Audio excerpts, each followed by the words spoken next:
My parents kicked me out to let my golden sister live there, even though I bought the house. But karma came faster than expected.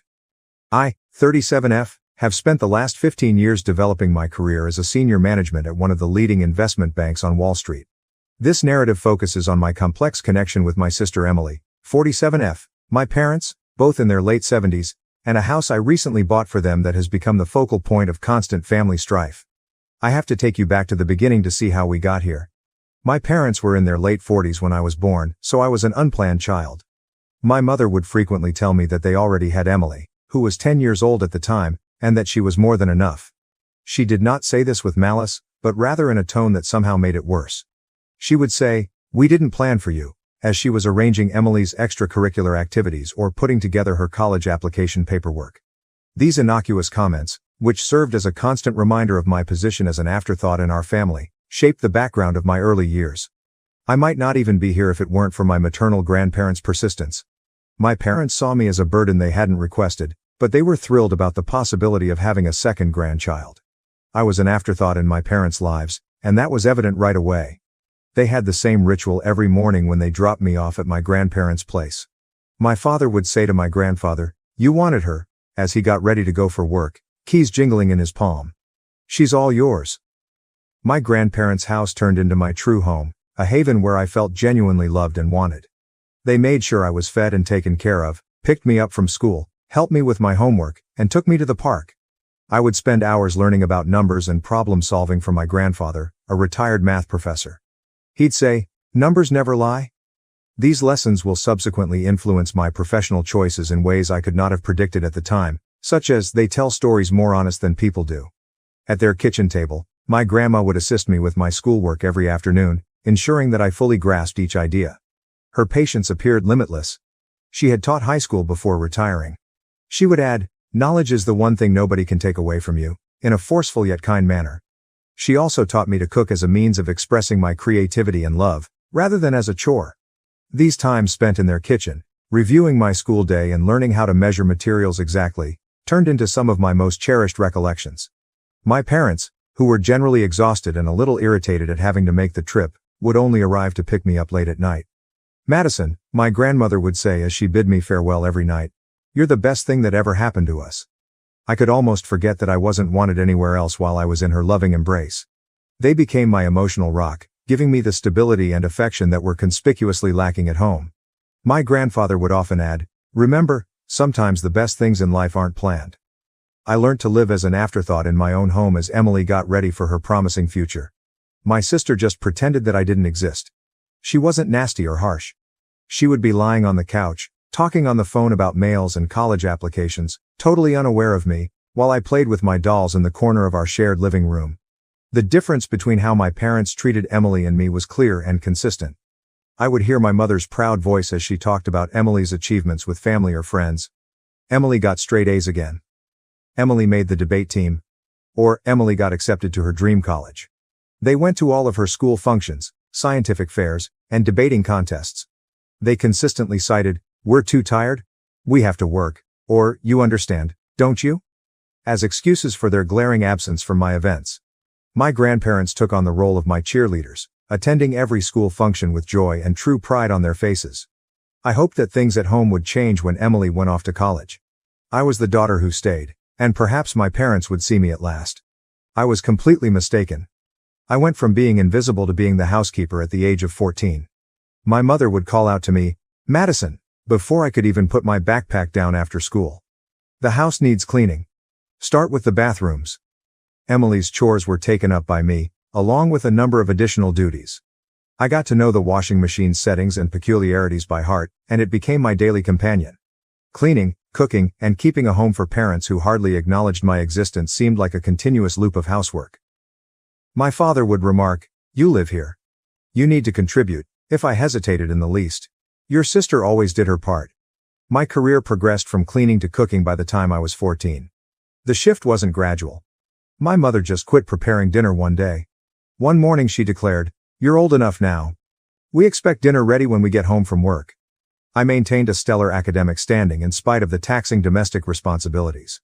My teachers encouraged me to compete in a variety of academic events after noticing my ability for economics and mathematics. In order to help me get ready, my grandfather would dedicate extra time to teaching me complex ideas that were way above my grade level. He would exclaim, "You have a gift with numbers," with pride shining in his eyes.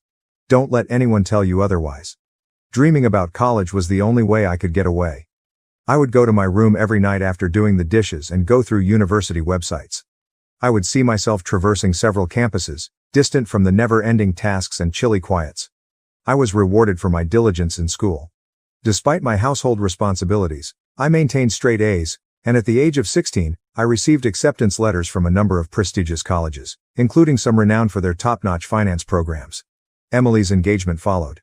One Sunday afternoon, she bounded in the front door, pulling a tall, smartly dressed man along with her. She let out a squeal. "Mom, Dad. This is James, we're getting married." You would believe that someone had just declared their lottery victory. With my mother sobbing with happiness and my father already taking out his phone to call family, my parents literally sprung from their seats. "We'll cover everything," my mother exclaimed as she gave Emily a hug. "Our first daughter's wedding has to be perfect." For months, our home was occupied with wedding preparations. Every discussion centered on guest lists, venues, and flowers. With expensive outfits, high-end vendors, and everything at the top end, money appeared to flow like water. Despite attending the wedding, my grandparents didn't appear to enjoy the extravagant decor. My grandfather merely shook his head at the champagne fountain, and I saw my grandma scowl at a sculpture that most likely cost more than a semester's tuition at college. However, they likely already knew what was going to happen, so they kept their opinions to themselves.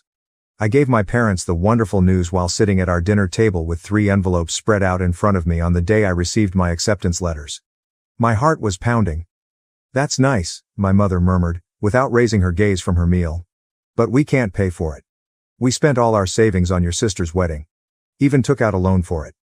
There's nothing left for college." I stumbled and said, "But you paid for Emily's college." Scarcely raising my voice above a whisper. "That was different," my mother said in a condescending tone. "We saw potential in her." The ensuing hush was deafening. "You should get a job, save up some money, and take out student loans. That's what responsible adults do," my father said in between sentences. I had never before dared to leave the table without being excused. Grabbing my phone with trembling hands, I dialed my grandmother. In a matter of minutes, I was crying as I entered their well-known front door. As he heard my narrative, my grandfather's expression hardened, but I could not quite read the sparkle in his eyes. They exchanged a knowing glance after I had told them everything. My grandfather took my hand and said, "Madison, we've been saving for your education since the day you were born, so we've been expecting something like this." He returned with a folder after walking to his study. Bank statements demonstrating years of meticulous saving were found inside. "You can choose any of those universities. We've got you covered." I moved in with my grandparents that evening after packing my necessities. When I told my folks I was going, they were downstairs watching TV and hardly looked up. My mother said, "Whatever you think is best," while keeping her gaze fixed on the TV. Did I hear the relief in her voice? The years that followed were revolutionary. I decided to enroll in one of the best business schools to study financial analysis. My passion in doing things correctly was maybe prompted by witnessing my parents' poor financial management. My zeal and innate financial skills were noted by my lecturers. Before long, I was staying after class to talk about difficult financial ideas. Someone other than my grandparents saw possibility in me for the first time in my life, real potential. I obtained esteemed internships at significant financial institutions during my time in college. Every summer presented fresh possibilities as well as difficulties. Senior managers were impressed by my analytical abilities and meticulousness. During my performance review at Morgan Stanley, my supervisor said, "You've got a natural instinct for this. We'd love to have you back next summer." With the exception of calls with my grandparents, I kept my head down and concentrated on my schoolwork, hardly thinking about my family. I was hired by one of the city's leading financial firms after I graduated. I never would have imagined earning the starter pay.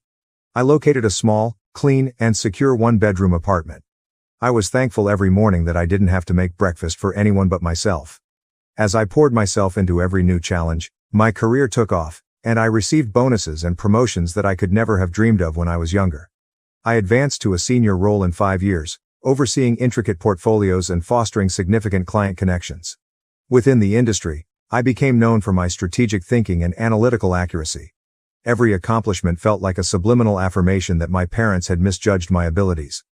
In the meantime, I discovered from my occasional chats with my grandparents that Emily's marketing profession wasn't succeeding as she had intended. James, Emily's husband, struggled to maintain a career. They were begging for money from my parents all the time. My grandma told me in one of our weekly conversations, "Your mother emptied her retirement account last month to help them with rent. They just can't say no to her." After a year, things deteriorated. Even with our parents' assistance, Emily and James were no longer able to pay their rent. They and their twins, who are 7 years old, returned to my former bedroom. My parents, who had previously been really pleased with Emily's abilities, suddenly had to provide for her whole family in addition to their golden child. I maintained my distance, concentrating on developing my own life and profession.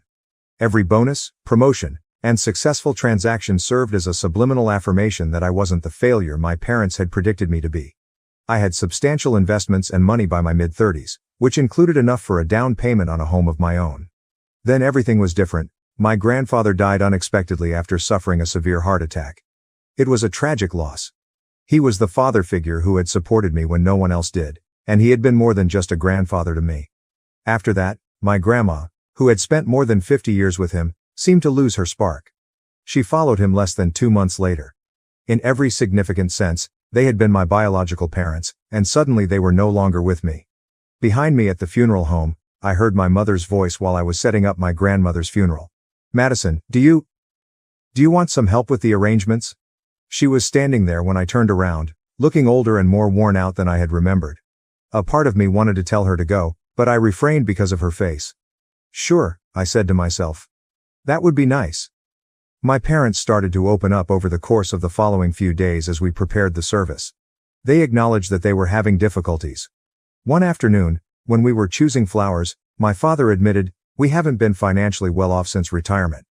He went on to say, "We barely make ends meet," before mentioning Emily's twins.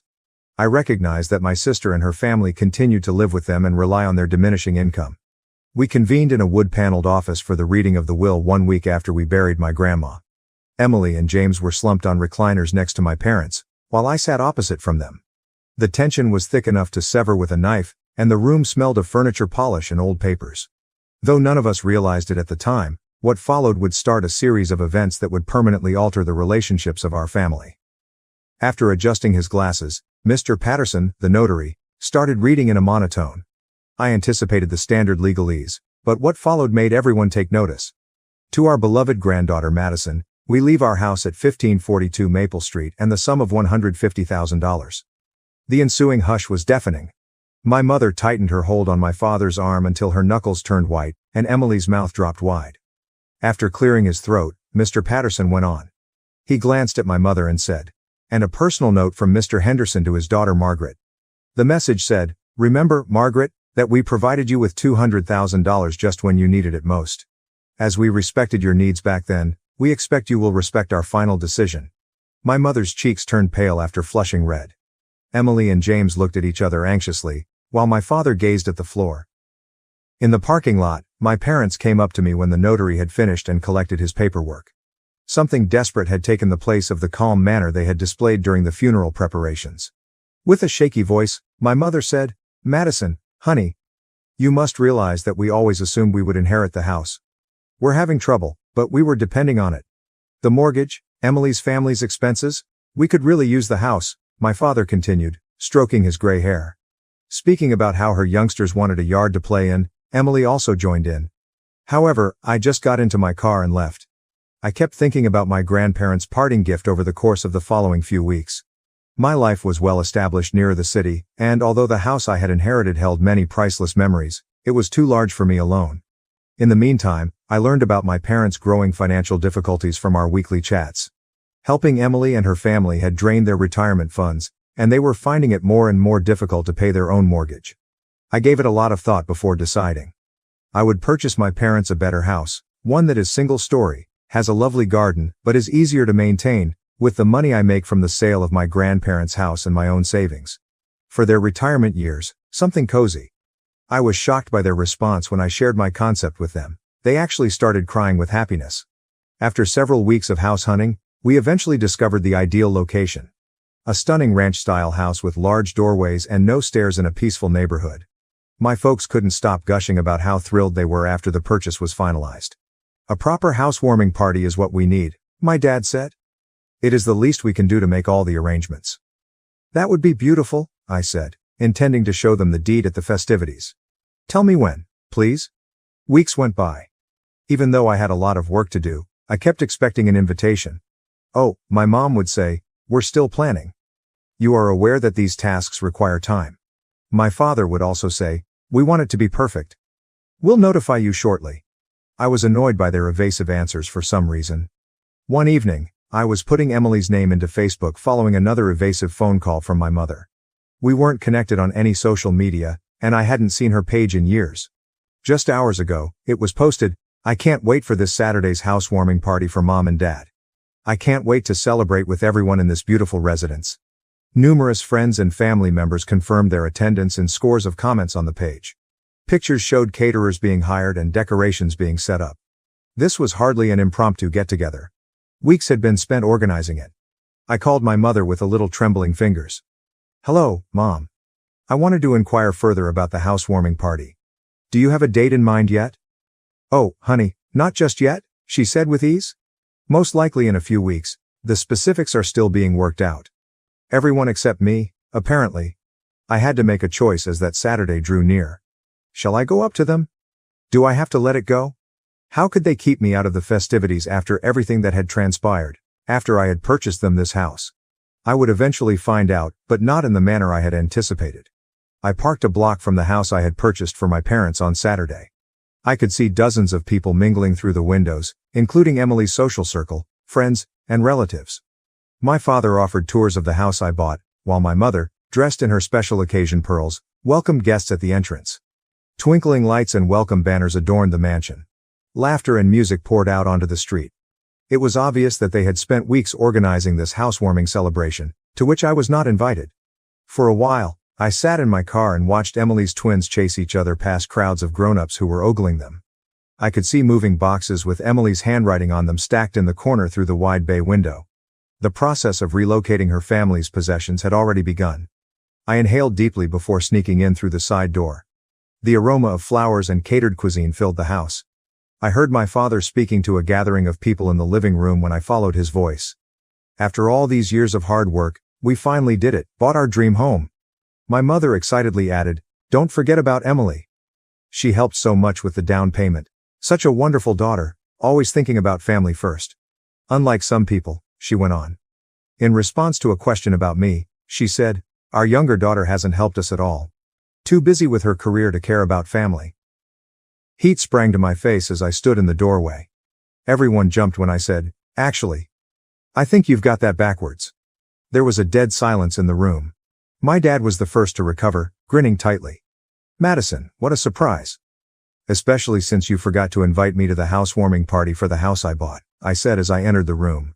The quiet grew longer. His shoes quickly piqued Emily's husband's curiosity. Inquiring as to why everyone appeared so distressed, one of the twins pulled at Emily's sleeve. You bought it, yes, but it's ours now? You can't expect eternal gratitude, my mother said with a hint of abrasiveness. With the heads nodding around him, my father added, that's right, gaining confidence. And frankly, you're not welcome here. This is a family gathering.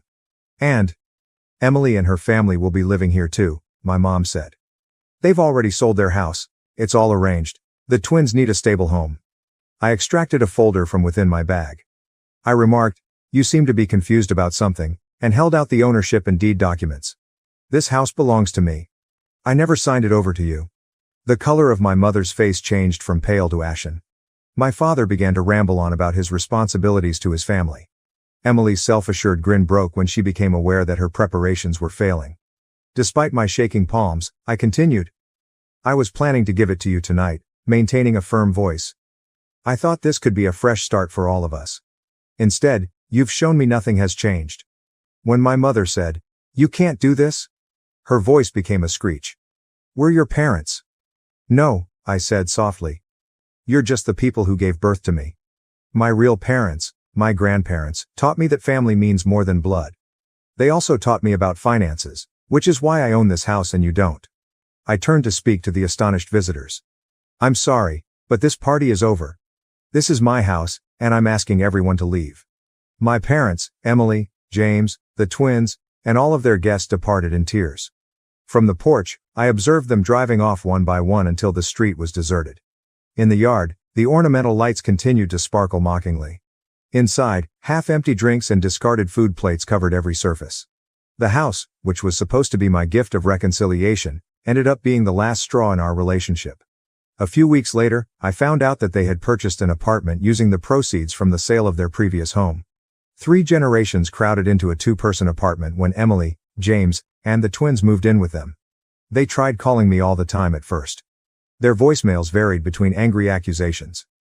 "You've become so heartless, just like your grandparents warned us you would." And guilt-tripping, "How could you do this to your own family?" I disabled their social media accounts, emails, and phone numbers. As a reminder of everything that went wrong in our family, the house is now empty.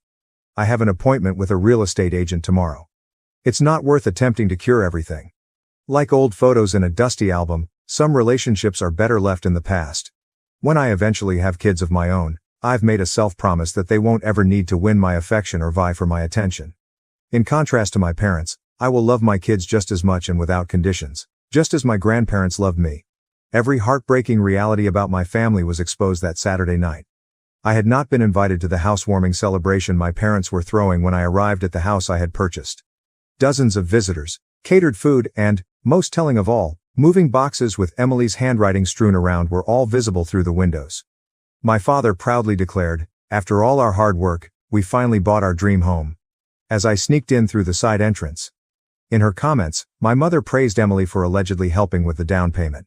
She dismissed inquiries about my absence by saying, "Oh, Madison's too focused on her career to care about family." The incident encapsulated every insult I had experienced as a youngster, every instance of favoritism toward Emily, and every instance in which I had been regarded as an afterthought. I had never before experienced such clarity as I stood in the doorway, witnessing my parents rewrite history by preparing to relocate my sister's family onto my land without even asking me. "Actually," I said, causing the room to quiet down, "I believe there was a miscommunication regarding the buyer of this house." I could tell everything I needed to know about their actual emotions from the expressions on their faces. Amazement, humiliation, and then indignation. My mother was the first to recover, her voice piercing with a sense of entitlement. "What's done is done. The house is ours now, and Emily's family needs the space." I took out the ownership documents and the property deed. "No, the house is mine. I never transferred ownership to you. I was planning to give it to you tonight, but clearly, that would be a mistake." "You can't do this," my mother said in a terrified tone. "We're your parents, we have rights." "The only rights you have," I said quietly, "are the ones I choose to give you. And right now, I'm choosing to ask everyone to leave my property." Following that, there was a frantic evacuation, with guests rushing out with plates of food still in hand, Emily's twins sobbing in bewilderment, and my father trying to maintain some dignity while guiding people to their cars. "How could you do this to your own family?" was my mother's final attempt at manipulation, but it failed against my newfound determination. The 5 of them were crowded into a tiny flat in the weeks that followed. The messages began right away. My father demanded a re-examination, Emily begged with tears for her children's stability, and my mother accused me of cruelty. They were all blocked by me. The vacant house served as a reminder of what might have been, a new beginning, an opportunity for peacemaking. Rather, it served as the impetus for my ultimate separation from a family that had never fully embraced me. A month later, I sold it and used the money to fund my own future. Some asked if I would ever try to mend those bridges or forgive them.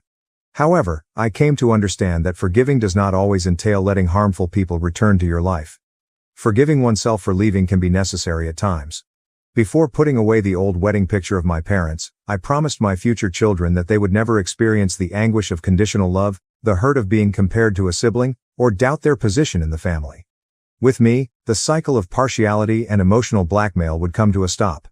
Emily's twins were playing in the tiny courtyard when I last drove by my parents' apartment complex. I briefly experienced sadness, but it was for the relationships that never truly existed in the first place, not for the ones I had lost. My grandparents taught me that a true family is based on love, respect, and support for one another, despite the belief that blood is thicker than water. I take their lessons with me as I start this new phase of my life. Love ought to be freely given rather than demanded. Family is more than just genetics. Walking away is sometimes the healthiest course of action. I didn't open my mother's last unread mail, so I erased it. Any defenses or charges it included were no longer relevant. At last, I had discovered how to put my own value ahead of their conditional approval. Their kind of familial devotion has no place in the life I'm creating now. New opportunities await us in the future, free from the burden of attempting to win affection from those who are unable to freely give it. I learned what true family looks like from my grandparents. I'll build that kind of family for myself someday. One based on respect for one another, unconditional love, and the knowledge that each individual is equally important. At long last, the chapter of being the family afterthought is over. Being the author of my own life is only the beginning of my journey.